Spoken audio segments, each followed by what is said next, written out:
چلے کھانا بہت تک معلوم نہیں کتنا قرآن پڑھتے تھے میرے عزیز بھائیوں، وہ بھی اسی بستی کے اندر ہوئے۔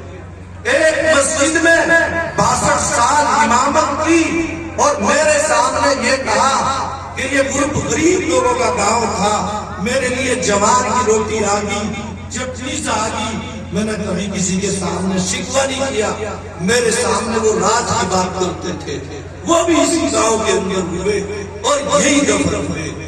ان لوگوں کا نام لینے کا مقصد کیا ہے؟ اصل تو یہ ہے جس ڈگر پر وہ چلے ہم بھی اسی ڈگر پر چل کر کے اللہ تک پہنچ جاویں۔ وہ سادہ زندگی گزار کر کے کوئی ہوئی زندگی میں تعیش بھی تھا، ایسے سنتی نہیں تھی، گاڑی بنگلہ ان کے پاس نہیں تھا۔ حدیث کا مفہوم ہے، الفاظ بھی میرے یاد ہے، وقت تھوڑا ہے میں آپ کو بتلاؤں گا۔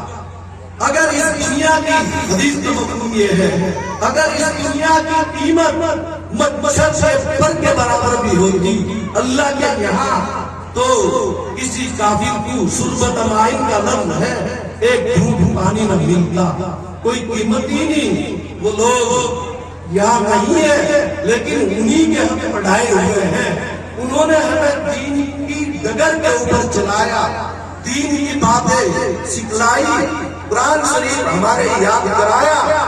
حافظ اللہ صاحب نے مجھے ایک مرتبہ حضرت کے اندر مجھے ضروریت کی اور میں انہیں بھرا سنا تھا اور یہ کہا تھا جا یاد ہو گیا، مغرب سے عشاء تک پارا دیکھ لیا۔ ان کا یہ کہنا تھا مجھے قرآن شریف میں محنت کی ضرورت نہیں پڑی، اللہ نے سارا قرآن جو ہے دل میں لکھایا، یہ سب انہی کی دعا کا فعل ہے۔ علامہ رفیق صاحب سے بھی کتاب پڑھی، شرح ہومیت عامل، اور جو ہے ان سے کچھ حصہ پڑھا، اور اس کے علاوہ دورہ یہاں پر ہوتا تھا۔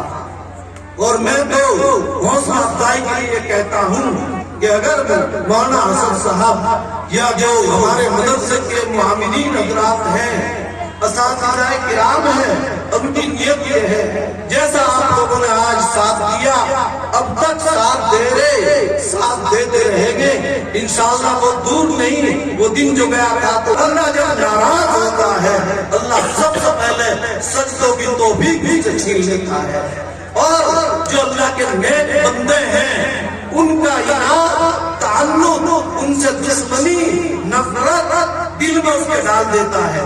جانتے ہو میں نام نہیں لیتا، نام لینا جائز نہیں، جن لوگوں نے اپنے وقت میں اللہ والوں کو ستایا یا ان کی توہین کی، اسی بستی کے اندر ان لوگوں کا کیا حال۔ دیکھ لو اللہ مجھے بھی اور آپ کو بھی ایسی نفرت سے یا ایسے کاموں سے حفاظت فرمائے۔ اس لیے جس نے اللہ کے ولی کو ستایا، حدیث پاک کا